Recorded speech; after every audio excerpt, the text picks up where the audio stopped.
사문은 이제 그 당시 전통적으로 집을 나와서 걸식을 하고 돌아다니면서 깨달음을 이제 자기가 어떤 지식으로 지혜를 얻어서 깨달음을 얻었다고 하면은 제자들하고 같이 돌아다니는 이제 생활을 했던 거야. 부처님도 그 사문 중에 하나인 거예요, 그 당시는. 그래서 사람들이 이제 다른 종교인들이 불교를 안 믿는 사람들이 부처님을 부를 때는 사문 고따마라고 불렀어.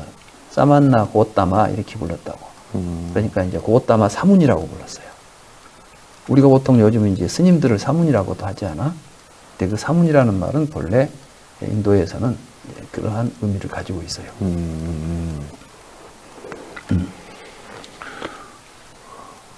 브라만 외에 다른 종교 집단. 그렇게 이제 보면 좋지. 네. 근데 그 사문들이 사상이 아주 또 다 달라, 저마다.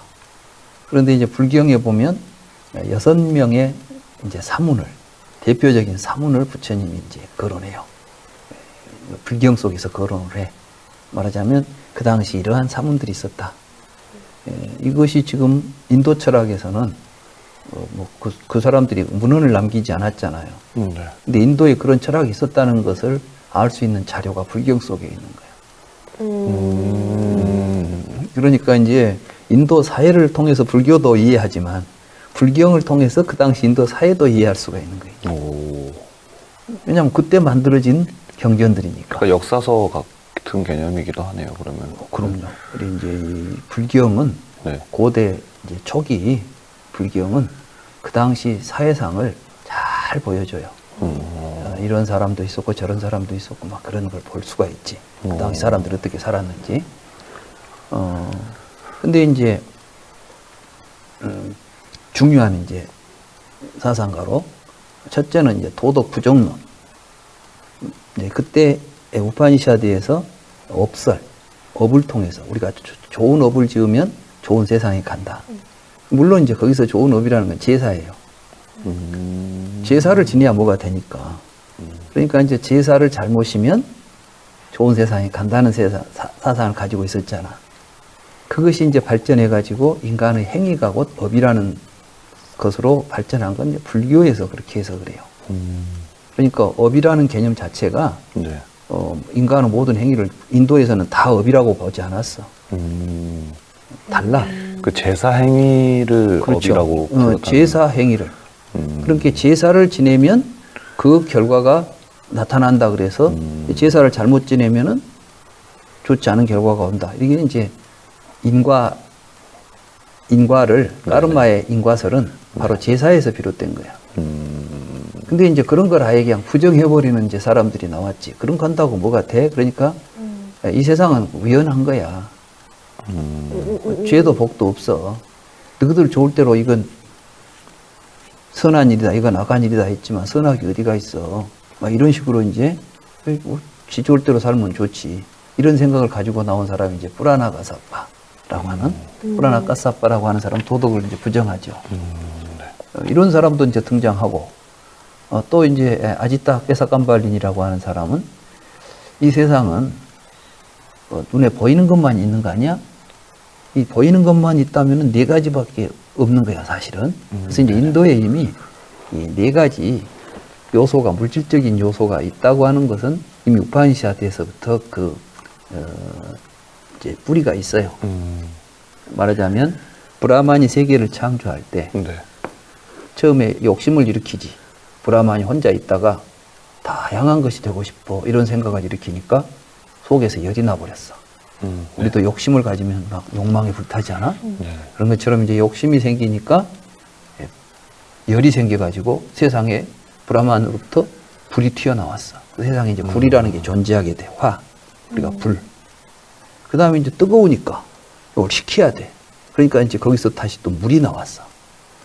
그러니까 이제 불이라고 하는 요소가 세상에 존재하게 된 거야. 브라만으로부터 물질적인 것들이 이제 나오죠.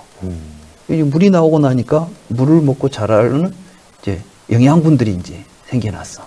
그래서 우리가 보통 초목 같은 거 이제 소나 염소들이 먹고 영양분으로 삼지 않아. 네. 그러니까 말하자면 이제 흙에 해당하는 네. 이러한 것들이 이제 만들어졌다.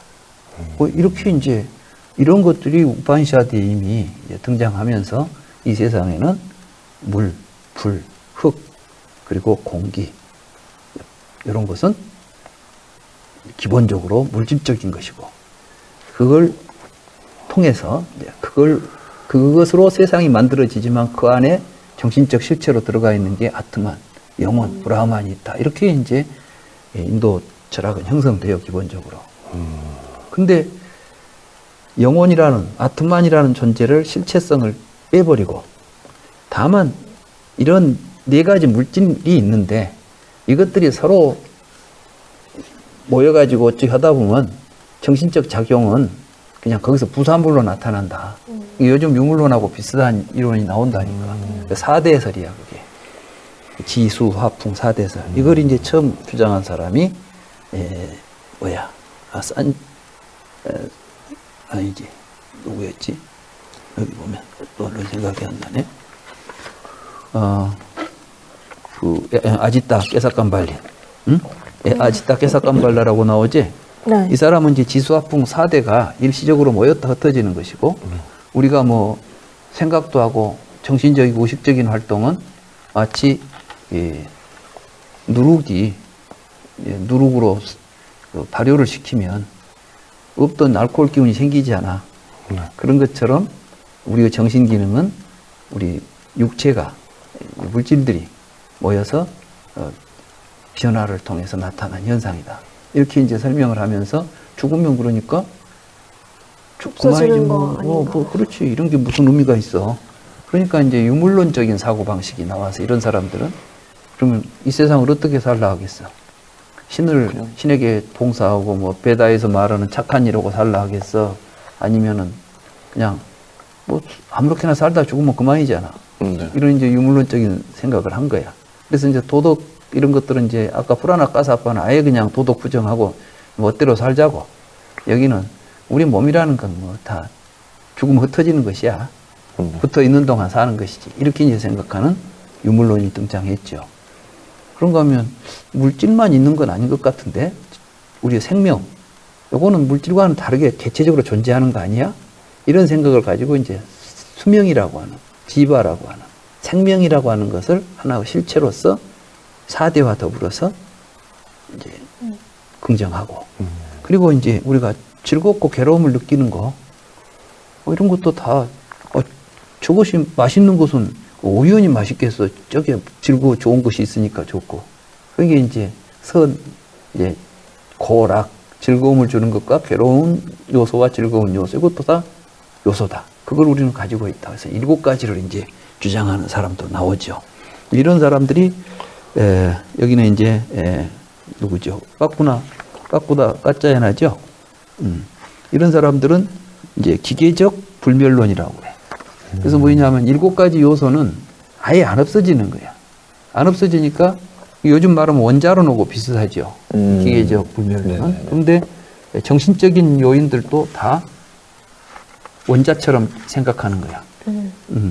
그래서 고락, 생명에다가 4대를 붙이면 7가지죠. 그 7가지를 요소로서 이게 기계적으로 결합이 있기 때문에 말하자면 내 몸은 지수화풍 4대가 있겠죠. 내가 인생을 살면서 즐거움도 괴로움도 느끼지 않아. 그건 내가 그 요소를 가지고 있는 만큼 즐겁고 괴로운 거야. 결정되어 있지, 이제. 이미 내가 나를 구성하고 있는 요소 가운데 즐거움과 행복과 불행이 이미 나에게 요소로서 있어. 그리고 그 안에 생명도, 수명도 그 안에 이제 요소로서 있는 거야. 이 사람은 사람을 죽일래야 죽일 수 없다는 거야. 왜냐하면은 칼이 요소 사이를 지나갔을 뿐이지. 그건 붙어 있는 거 떨어지는 것 뿐이지 생명 자체는 안 없어진다니까. 생명 자체가 요소로 있으니까. 네. 아니, 내 몸이 죽어도 생명은 내 몸에서 떠나가 버리면 돼. 그러니까 요소라니까 이게 기계적으로 붙어 있는. 우리가 마치 기계를 분해했다가 조립하면 또 조립했다가 분해하면 다 흩어지지 않아요. 네. 그러지 기계가 없어지지는 않잖아. 그죠. 또 조립하면 조립이 되잖아. 그런 것처럼 내 수명은 또 다른 사대라고 결합하면 또 살게 돼. 그러니까 어차피 세상은 태어나지도 않고 죽지도 않아. 그냥 모든 건 그대로 있는 것들만 있는 거야. 이런 이야기를 좀 더 극대화해서 이제 본 사람이 마칼리 고살라라는 이제 절대적 이제 기계 숙명론이지. 야, 어떻게 그렇게 생각을 하냐? 여기서 제가 궁금했던 게 근데 부처님도 똑같이 말씀을 하셨잖아요. 다고 저는 생각을 했는데 태어나는 것도 없고 죽는 것도 없다 이렇게 저번 시간에 그렇게 말씀을 하셨다고 저는 배웠었는데 같은 거 아닌가? 이런 생각이 바로 이제 여기서 어떻게 다른가를 우리가 알아내는 게 불교 공부예요. 어떤 게 다른 건가요, 그럼? 여기서는 사대가 있어가지고 뭐 이렇게 생명이라는 놈이 실체로 있다고 했잖아. 근데 불교에서는 사실은 사대고 뭐고 간에 실체는 아예 없는 거야. 불교에서는요? 실체가 없다? 근데 이제 그러면 지금 실체가 없다고 하니까 그럼 허무주의 아니야 이렇게 이제 생각하지. 그지? 그래서 이제 중도를 이해해야 돼. 우리가 지금 말하는 것은 있다와 없다. 그리고 이미 우리는 어떤 자기가 알고 있는 존재들을 가지고 세상을 보니까 이거 아니면 저것이라는 두 모순된 판단 속에서 우리 헤매게 돼. 이놈일까 저놈일까. 근데 이 둘 자체가 제대로 보지 못하기 때문에 나타난 잘못된 생각이에요. 생각을 바꾸게 되면 우리의 삶의 진실을 보게 돼. 이게 이제 깨달음이에요. 그러니까 지금 이 단계에서는 이해가 안 돼. 그리고 그것이 이해가 안 되기 때문에 수십 년 불교를 했던 사람도 엉뚱한 소리를 하는 경우가 많다니까. 그래서 그 붓다가 깨달음이라는 것이 굉장히 심오해서 누구나 다 쉽게 깨달을 수 있는 내용이 아니에요. 지금 여기서 내 강의 듣고 판단하면은 뭐 이거나 저거나 또 결론은 같네 그렇게 나오잖아. 그지? 뭐 영혼이 있다고든지 없다고든지 해야지. 영혼 없다 해버리면 결론은 다 같다고 생각된다고. 그것이 굉장히 잘못된 이제 무명이야. 그래서 이제 이 공부를 통해서 그게 아니구나. 그 이제 진실을 찾아가는 그 과정이 굉장히 힘들어요. 쉽게 되는 게 아니야. 그래서 이제 불교는 그냥 다른 종교처럼 막 믿어버리면 쉽게 되는 게 아니라 스스로 자기 자신에 대해서 깊이 살펴가면서 스스로 지혜를 얻고 깨달아가야 하는. 그래서 이제 공부가 좀 어렵긴 해요. 그렇지만 우리 인간이라면 반드시 그 문제는 스스로 해결하고 가야 될 하나의 과업인 것이지. 그걸 이제 느끼고 공부를 하고 깨달아가는 사람이 있는가 하면 이런 거 할 필요 뭐가 있어? 대충 살다가 한 세상 가는 거지. 이렇게 갈 수도 있지. 근데 이제 그 당시 새로 등장한 사문들은 그런 걸 다 부정해요. 그러면서 이제 마칼리 고살라 같은 경우는 여기에 이제 숙명까지 집어넣는 거야. 그래서 우리들이 없고 무엇을 이제 뭐 몸이 커지고 작아지고 하는 거, 재산이 뭐 붉고 늙고 하는 거, 뭐 아까 말한 고락에다가 이제 또 이런 것들이 기계적으로 서로 만나려면 허공이 공간이 있어야 되잖아. 공간도 있어야 되고 또 뭐 의식도 있어야 된다. 이렇게 해가지고 12가지를 주장하죠. 이제 보면은 마칼리 고살라는 12가지를 이야기한다 그랬지? 공간, 득실, 생사. 그러니까 우리가 태어나고 죽는 것도 다 생을 어느 정도 언제 죽을지, 언제 태어나서 언제 죽을지가 다 결정된 요인들이 있어. 그리고 이 사람은 해탈이 있다는 거야, 이 사람은 또. 근데 재밌어. 이 사람은 해탈이 없는 건 아니야.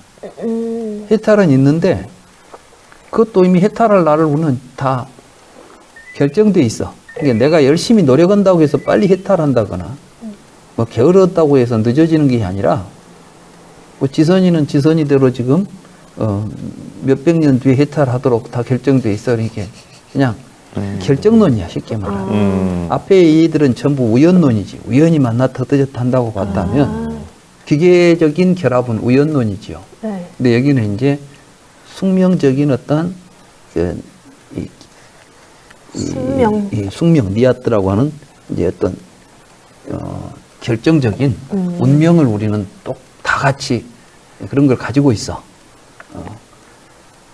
이런 이제 당시 이런 게 있었는데 이 자인화교라고 하는 이제 그 새로운 또 종교가 그때 나타나요.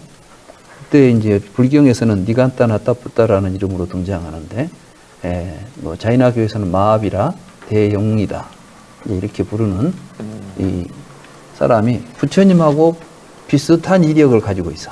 네, 왕자였다고. 그렇지. 이 사람도 왕자였고 출가해가지고 자기가 깨달았다. 근데 이 사람은 고행을 통해서 깨달았어. 그래서 이 사람은 이제 어떤 이론을 주장하냐면 이 세상은 물질적인 것과 정신적인 요소가 있다 이거야. 이 물질적인 것은 이제 이 지수화풍 이런 이제 4대 하고 이제 뭐 허공 이런 것들은 이제 물질적인 거이지. 또는 뒤에 가면 이제 시간까지도 물질적인 거라고 봐요. 여기에 이제 비물질적인 게 지바가. 지바가 아지바. 아지바라는 건 이제 아가 부정접두사니까. 지바가 아닌 것. 이게 진정한 정신적 실체로서 지바가 무수한 지바가 있어. 중생의 수만큼 지바 안에 있는 거야. 그러니까 우리들은 다 하나씩 내 안에 영혼이 있어요. 근데 이 영혼이 이 까르마라는 것을 이제 잘못된 좋지 않은 행동을 하면 내가 그 행동의 결과로 해서 까르마가 침투해 들어와. 이 지바 속으로. 그럼 이 까르마라는 게 물질이에요. 미세한 물질. 부드갈라라고 물질인데 이런 부드갈라가 침투에 들어와 가지고 이제 이 몸을 형성해줘. 그러면은 지바가 그 몸 곳곳에 스며들면서 우리 몸도 보면은 어렸을 때나 커도 큰 만큼 또 이 모든 감각기관이 있지요. 네. 어렸을 때는 감각기관이 뭐 키만큼 있었다면 지금 더 커졌지 않아요, 이렇게. 네. 그런 만큼 지바는 이 몸과 더불어서 계속 이제 크고 줄어들 수가 있어. 뭐 이런 게 있는데 이 까르마 때문에 괴로움이 생기는 거야. 그래서 내가 이제 괴로움을 겪으면 까르마가 사라져. 우리 안에는 지금 지바 속에 까르마가 꽉 차 있는데 괴로움을 겪은 만큼 이제 들어왔던 까르마가 빠져나가는데 근데 우리는 또 새로 업을 행동을 해가지고 까르마가 또 들어오고 있는 거야. 그러니까 마치 저수지에 물이 들어오지만 나가고 들어오고 하고 있으니까 저수지에 물은 계속 차 있듯이 이제 이게 우리 인간이라고 보는 거야. 그럼 어떻게 하면 우리가 이 괴로움에서 벗어날 수 있을까? 여기 이제 해탈을 해야 되잖아. 이게 이제 인도 철학에서는 그 해탈을 목적으로 하죠. 부처님도 해탈이라는 단어를 쓰죠. 불교에서도 자인화교에서도 똑같아. 그 용어들이. 그래서 이제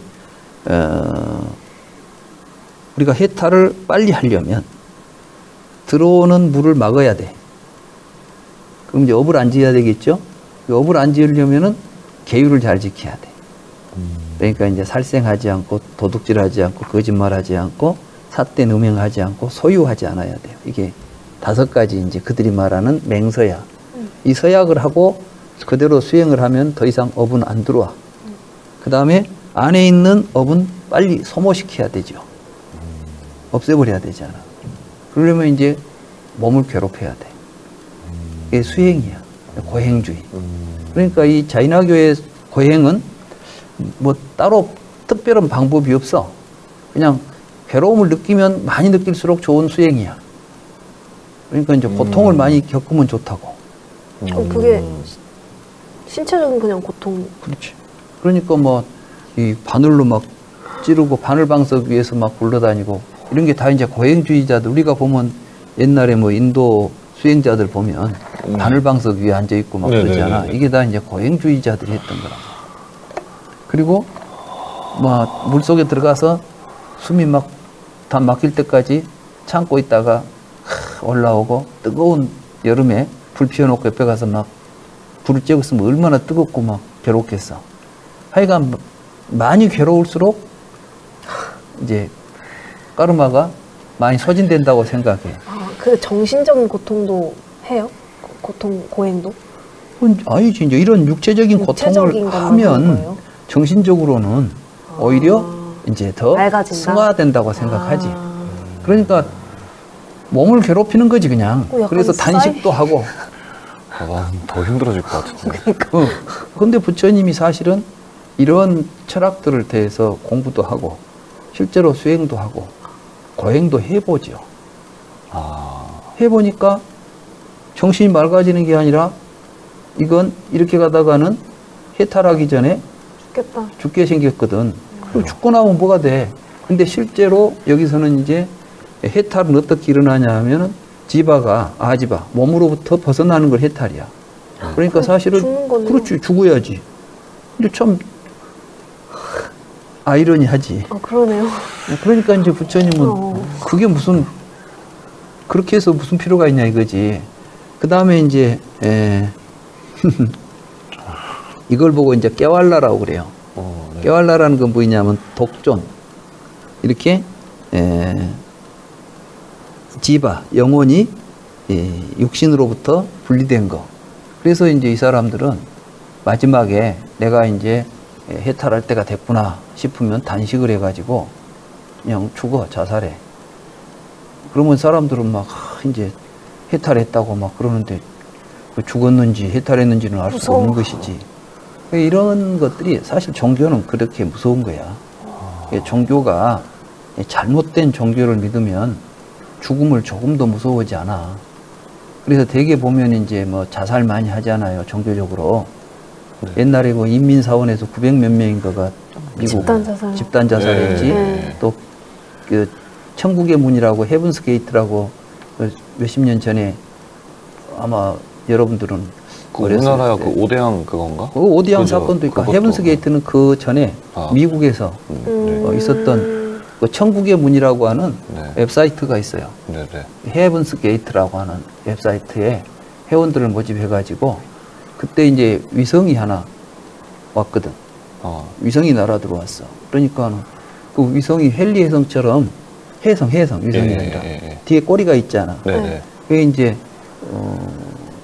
지금부터 한 20년 넘었을 거야. 그 때가 내 기억에 지금 내가 한 30년 가까이 됐어. 근데 그때 이제 헤일밥이라고 하는 그 혜성이 이제 지구 가까이 온 거야. 근데 어떤 사람이 거기다 대고 저 뒤에 UFO가 있다. 근데 그 UFO를 타면 천국에 갈 수 있다. 그러니까 가장 지구 가까이 올 때 우리가 자살을 하면 우리의 영혼이 그 UFO를 타고 천국에 갈 수 있으니까 모여라. 그래가지고 회원들을 모집해가지고 그날 같이 죽자 해가지고 다 자살해버렸어, 그냥.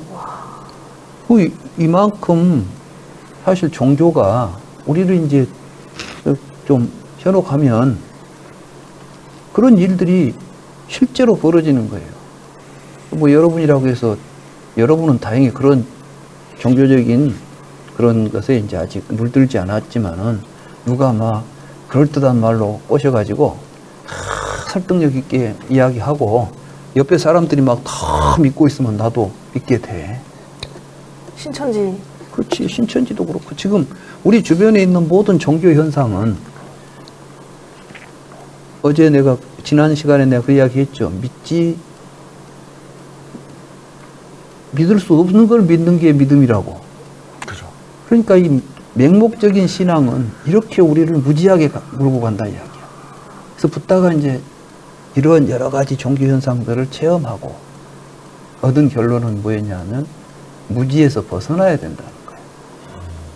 이게 아주 중요한 거예요. 그리고 이 모든 사상들이 다 무지에서 나온 사상이라는 거예요. 그러니까 무지에서 나온 사상하고 무지를 벗어나서 한 이야기를 같다고 해버리면 안 돼. 우리는 지금 무지의 상태에서 보니까 같이 보여. 그러나 이게 무지라는 사실을 알고 보면 붓다의 가르침이 왜 진실인가를 우리가 스스로 공감하게 되고 나도 그 생각에 함께하게 돼. 여실직이야. 있는 그대로 알고 볼 수 있다. 일단 그걸 보여주겠다. 와서 그걸 봐라. 이렇게 가르친 거예요.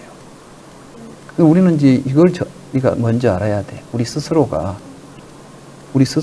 사실은 아직 무지하다는 사실부터 깨달아야 돼.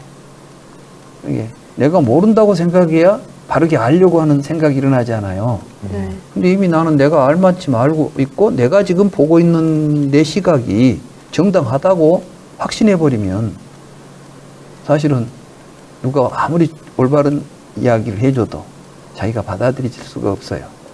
그래서 일단 이제 그걸 받아들이기 전에 그걸 듣고 거기에 대해서 깊이 사유해보고 과연 내가 잘못된 점이 있는가에 대해서 반성해보고 이런 과정들이 이제 불교적으로 말하면 수행이다 이렇게 말할 수가 있는 것이죠.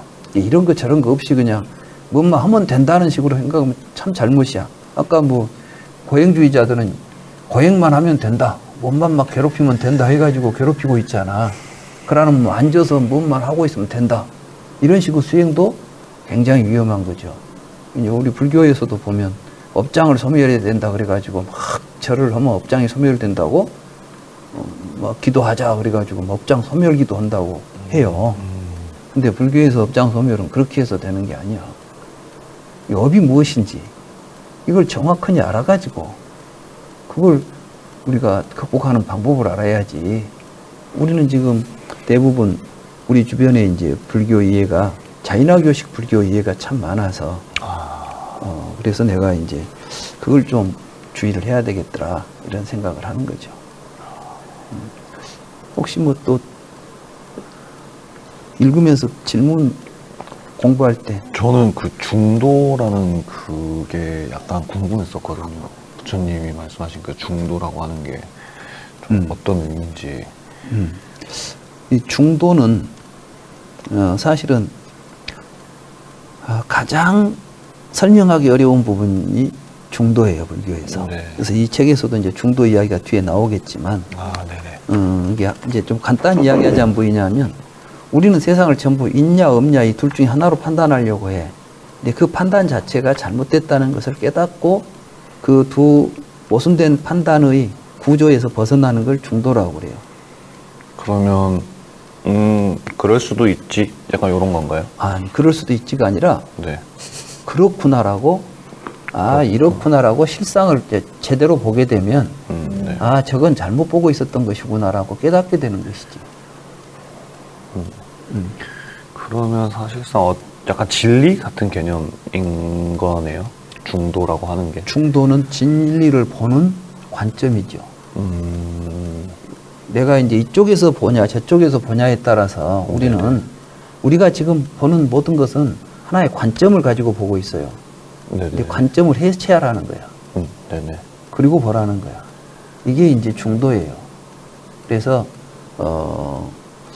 이건 이 시간에 이야기하기는 너무 이제 어려운 문제야. 그래서 이 책에 우리 이제 불교란 무엇인가 책에 보면 다음 챕터가 정견 그래가지고 사견을 없애는 것 중도와 연결 이렇게 4장까지 나오잖아요. 네. 3장 4장이 다 중도하고 연결되어 있는 거예요. 그러니까 이제 이 부분이 얼마나 중요한가를 알 수 있겠죠. 이 책에 지금 두 챕터가 사실은 중도를 중심으로 해서 서술되고 있다는 거. 내 책이 이 불교란 무엇인가가 다른 불교 개론서들하고 좀 틀린 게 뭐냐 하면 다른 불교 개론서들은 중도 그래가지고 몇 줄로 설명해요. 그냥 낱말 뜻 풀이하고 막 넘어가. 여러 가지 지식들을 이제 개념적 지식을 전달하고 있죠. 근데 이제 이 책은 부처님이 왜 출가했냐, 부처님 당시 어떤 생각들을 사람들이 하고 있었냐, 그 생각이 왜 잘못이냐, 그 생각은 지금도 우리가 하고 있어요. 지금도 유물론적 사고하고 있죠. 또는 영혼이 하나 우리 몸속에 들어있다고 생각하는 사람들이 있지 않아. 또 뭔가 이제 속죄를 해야 된다. 영혼이 구제를 받으려면 속죄를 해야 돼. 고행주하고 비슷해. 그러니까 어디 가면 뭐 속죄한다 해가지고 가시로 막 자기 몸을 찌르면서 피를 내면서 막 그 뭐 그런 행사도 하지 않아 이제 종교 행사로서 네. 이런 것들은 전부 나와 세계, 나 자신에 대한 이해가 이런 유물론적으로 되어 있거나 유물론적으로 되면 이제 쾌락주의에 빠지죠. 우리 지금 자본주의 사회는 사실은 과학적 유물론에 토대하고 있는 자본주의거든.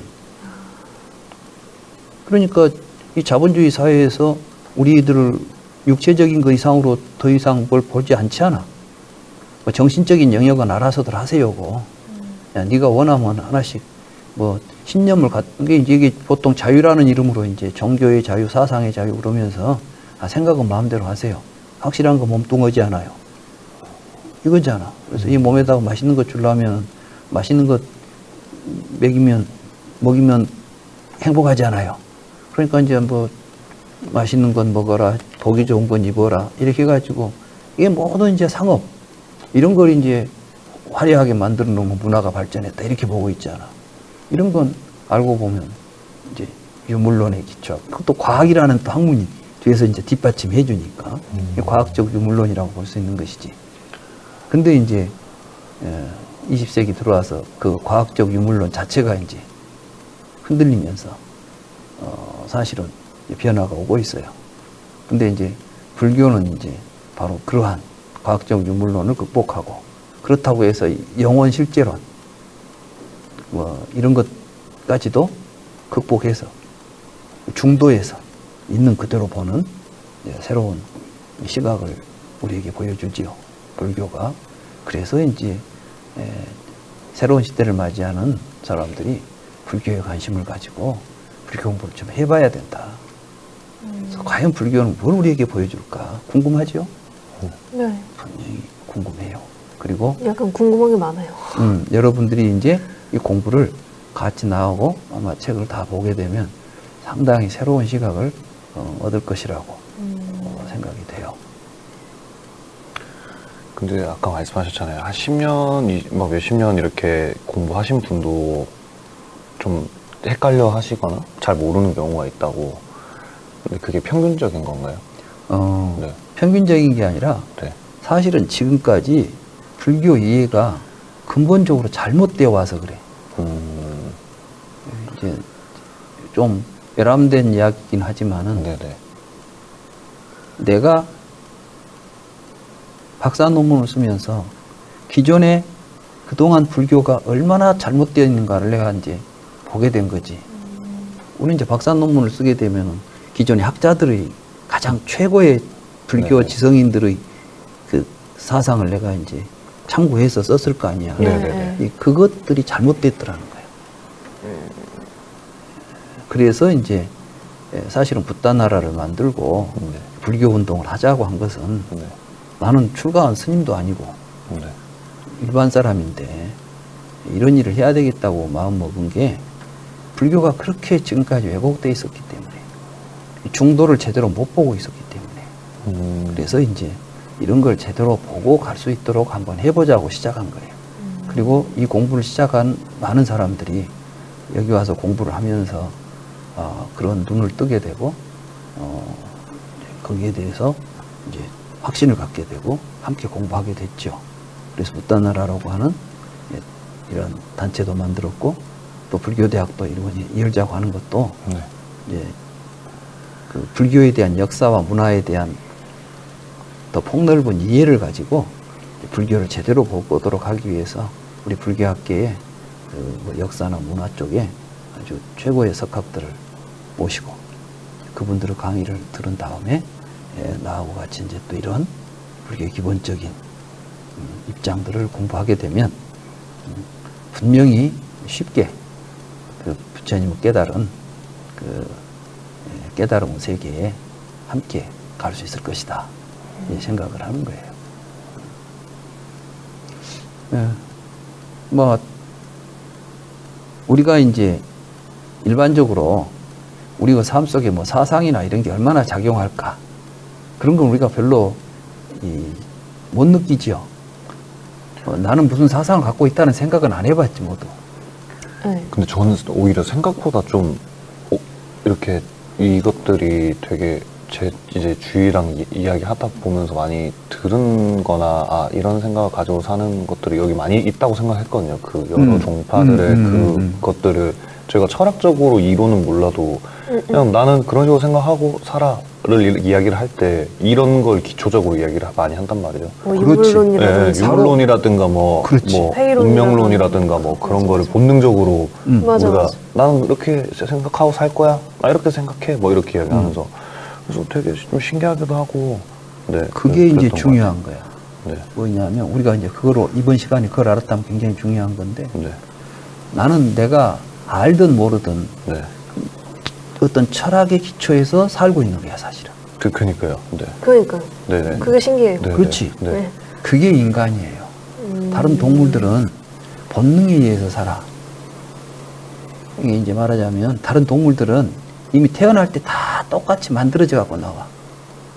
이 다른 동물들은 태어나는 순간 지가 어떻게 살지 알아요. 그렇죠.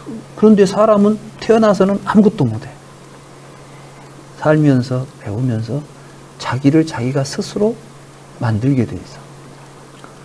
그때 그걸 잘못 만들어 놓으면 그 만드는데 가장 기초가 되는 설계도가 뭐냐면 철학이에요. 설계 도면이 있을 거 아니에요. 근데 이런 구도로 세상을 보겠다. 세상은 물질적인 구조로 되어 있다고 봐버리면, 유물론적으로 봐버리면 모든 행동이, 사고가, 또 자기가 느끼는 감정조차도 유물론적으로 형성이 돼요. 유물론을 갖고 있는 사람은 좋은 물건 주면은 되게 좋아해. 근데 뭐 고상한 말씀 그러면 아이고 귀찮아. 그런 건 관심도 없어. 그런가 하면 내 쪽으로 이제 뭐 내면 세계를 좀 더 중요시하는 철학을 가지고 있는 사람이 본다면 하찮은 물건 주는 것보다는 고귀한 말씀을 더 소중하게 느낄 거 아니야. 그런 이야기를 들으면 기뻐하지 않아. 어떤 사람은 사탕 주면 좋아하고 어떤 사람은 좋은 인생의 바른 길을 가르쳐주면 좋아하고 사람이 감정조차도 기계적으로 느끼는 우리 몸이 가지고 있는 이 세포가 또는 신경이 느끼는 게 아니야. 내 감정, 내 의지, 내 하고 싶은 의지 이런 것조차도 다 그렇게 철학이라고 하는.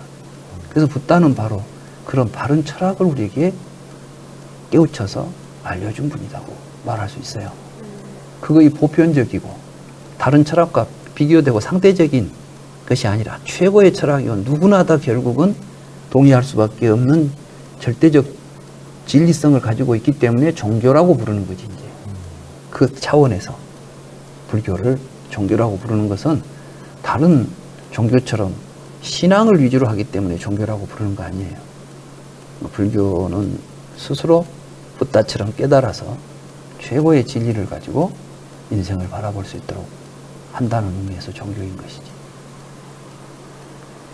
약간 궁금한 게 약간 다른 이야기일 수도 있는데 종교라고 하는 게 저는 이제 잘 몰랐었을 때는 종교라고 하는 게 내가 어떤 제가 보통 살면서 마음이 힘든 일이 많잖아요. 좀 이래저래 고민도 많고 그럴 때 약간 내 마음의 안식처랄까? 좀 그런 것들을 이제 좀 달래줄 수 있는 그런 안식처 같은 곳이라고 생각을 했어요, 사실. 근데 이제 뭐랄까 불교에 대해서 교수님한테 이제 계속 설명을 들으면서 내가 애초에 생각하는 종교라는 개념보다 뭔가 제가 종교라는 개념을 잘못 생각하고 있었던 걸 수도 있는데 약간 뭐라고 해야 되지? 진짜 어떤 철학이나 뭔가 사상에 가깝지 않나? 라는 생각이 많이 드는 것 같아요. 네. 그럴 수 있어요. 네.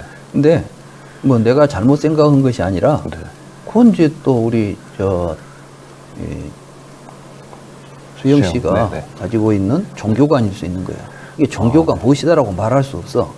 다음 네. 나는 종교를 그렇게 생각하면 그게 그 사람에게 종교예요. 근데 이제 아까 어떤 이야기인지 내가 좀 괴롭고 힘들 때 네네. 의지처가 되고 싶다. 네네네. 그게 바로 불교가 이야기하는 삼귀에서 보면 어디다 네. 의지하려는데 그 말이지. 네. 그러니까 이제 여기서는 삼보에 의지하면 된다는 거야. 그러니까 내가 지금 문제가 있어. 내가 지금 뭔가 고민이 있어요. 네. 근데 그 고민이 왜 해결해야 되잖아, 이제. 그죠, 그죠. 근데 그냥 피난만 해서는 해결 안 돼. 네. 내가 피한다고 해서 문제가 해결 안 되잖아. 그죠, 네. 그러니까 진정한 문제의 해결을 할 수 있는 게 있어야만 제대로 된 피난이 되는 거야. 완전히 거기서부터 피해 도망갈 수 있잖아. 그죠, 그죠. 네. 그때 이제 불교에서는 다르마를 이야기해 주는 거죠. 가르침, 부처님은 가르침이 있잖아. 네. 그 연기법 진리, 그걸 가지고 그 문제를 조명해 보면 답이 나온다는 거야. 그러니까 문제 해결을 정확하게 하는 거죠.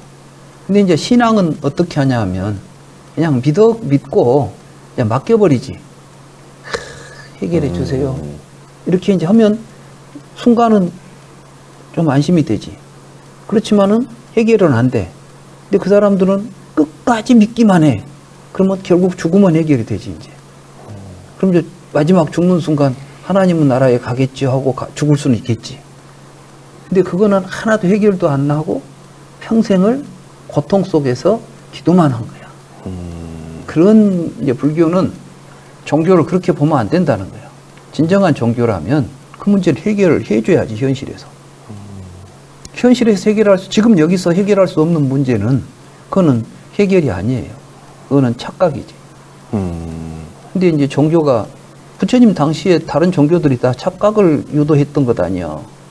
말하자면 죽어서 뭐 천당에 가라거나 뭐 브라만천에 가서 영생을 누리라거나. 부처님 보니까 다 아무도 경험한 적도 없고 확인한 것이 없는 이야기들만 하고 있는 거지. 근데 왜 우리는 이런 걸 믿어야 되냐기보다는 진짜 그게 있는지 없는지 확인해 보고 또 그것만 가지고 해결되는 문제인지 다른 해결책은 없는지 보다는 거기서 해결책을 찾았다는 것이지. 근데 그 해결책은 우리가 갖고 있는 삶의 모든 고민, 문제들이 근본이 무엇인가에 대한 해결책을 묻다가 깨달은 거예요. 그래서 종교가 될 수 있는 거예요. 아까 우리 수영 씨가 이야기했던, 말하자면 내가 좀 괴롭고 힘들 때 의지처가 되고 싶은데요. 부다는 그러면 앉아서 조용히 그 문제에 대해서 한번 생각을 해봅시다. 그래서 우리가 수행법들이 있잖아. 그래서 호흡을 가다듬고 연기적인 구조를 통해서 그 문제가 일어났던 지점에 대한 정확한 이해를 하고, 원인이 있으니까 이렇게 나타난 거 아니야. 원인을 발견해서 이것 때문이었구만 하고 선만 보면 금방 해결된다는 거예요. 근데 우리는 원인을 모르고 있기 때문에 자꾸 도망만 가려고 하지 해결을 안 하려고 하지. 문제는 해결해야지 도망가서 되는 문제가 아니겠죠. 불교는 이제 해결책을 다르마라고 부르는 거야. 고집멸도에 보면 괴로움이 있다 이 말이지. 괴로움의 원인이 뭔가를 안다는 거야. 그 괴로움의 원인을 소멸하면 그 괴로움이 소멸될 수 있는 길을 찾아서 우리는 그 괴로움의 소멸에 이룰 수 있다는 거야. 그게 이제 고집멸도 사성제입니다. 부처님 우리에게 보여준 불교의 핵심 진리예요. 근데 대부분 불교를 다른 종교와 같은 차원에 놓고 그저 이름만 다르지, 이거는 불교라는 이름으로 저거는 기독교라는 이름으로 뭐 이런 식으로 이제 봐버리니까 불교를 많이 오해해요. 그죠. 근데 사실은 그래서 불교를 공부를 제대로 하면 우리는 이제 새로운 차원의 삶을 살 수 있는 것이지. 삶의 차원이 달라져. 우리가 좀 다른 차원에서 살아야 되지 않아? 인간의 삶의 발전이라는 것은 내가 지금 의식은 똑같은데 돈을 많이 벌어봐야 사실은 삶의 질이 달라지지 않아요. 몰라, 좀 더 맛있는 건 있고 좀 더 멋진 옷을 입고 다닐 수는 있어. 그렇지만 내 삶의 질이나 그 속에서 내가 느낄 수 있는 행복감은 사실은 질적으로 변화가 없는 거예요. 새로운 차원으로 우리의 삶을 옮겨놔야만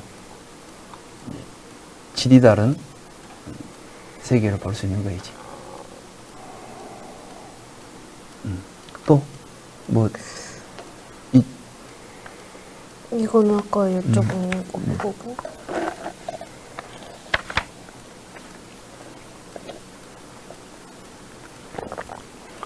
전 이제 없는 것 같아요. 없어? 제가 준비해온 질문을 교수님이 아까 다 이야기해 주셨어요. 그럼 됐네. 그래요.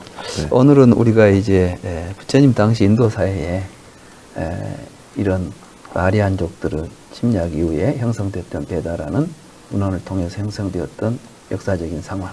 거기에서 이제 인도의 다양한 철학들이 나타났잖아요. 네. 네. 근데 사실은 그 철학이 내가 이제 철학과에서 철학을 전공했잖아. 대학에서. 이게 보니까 동서철학에서 다루었던 모든 문제들이 이미 그 시기에 다 다루고 있었어요. 이제 인도 당시에, 부처님 당시에. 지금이라고 해서 크게 다를 게 없어. 그리고 사상이 이제 혼란했고, 뭐 하나가 진리다는 게 아니라 진리라고 주장하는 사람들이 너무 많이 나와가지고 혼란스러운 거예요. 근데 우리가 지금 살고 있는 시대가 그래요. 요즘 보면 뭐 철학이고 뭐고 간에 요즘은 사상의 자유니까 동서 철학 할 것 없이 별의별 게 다 와가지고 종교도 모든 종교가 뒤죽박죽 돼 있잖아. 그래서 많은 사람들이 이제 다원화 시대니까 서로 인정하고 삽시다 이렇게 이제 가고 있잖아. 네. 근데 뭐 인정하는 건 좋아. 서로 싸우고 다툴 건 없어. 그렇지만 우리가 진실을 찾아야 되는데 이 다원화 시대는 진실을 부정해버려. 각자 진리, 지 좋을 대로 살면 그만이야라고 해버리는데 사실은 좀 한계가 있어요. 이 다원주의 한계가. 그래서 이제 이 시대를 우리가 붓다의 가르침을 통해서 다시 한번 여러 다양한 사상들을 조망해보고 그것들을 실상으로 우리가 이해하게 되고 할 수 있을 것이고 여전히 그래서 2600년 전에 시달타가 깨달았던 깨달음 문제는 오늘 21세기에도 여전히 유효하다. 또 그게 우리에게 필요하다. 이런 생각을 하는 것이죠. 자, 오늘 공부 재밌었어요? 아, 네. 너무 네. 재밌게 들었어요. 좀 어렵지만 사실은 그동안 안 들어보고 가까이 안 했기 때문에 어려운 것이지 이제 이렇게 조금만 더 생각하게 시작하게 되면 어려운 게 아니라 재밌어요. 그리고 이런 새로운 사고로 우리가 우리의 생각을 전개할 수 있다는 것 자체가 우리에게 큰 발전 아니겠습니까? 네, 오늘 덕분에 아주 즐거운 공부 고맙습니다. 네, 오늘 불교란 무엇인가? 부처님 당시의 인도 사회에 대한 공부는 여기서 마무리를 하도록 하겠습니다.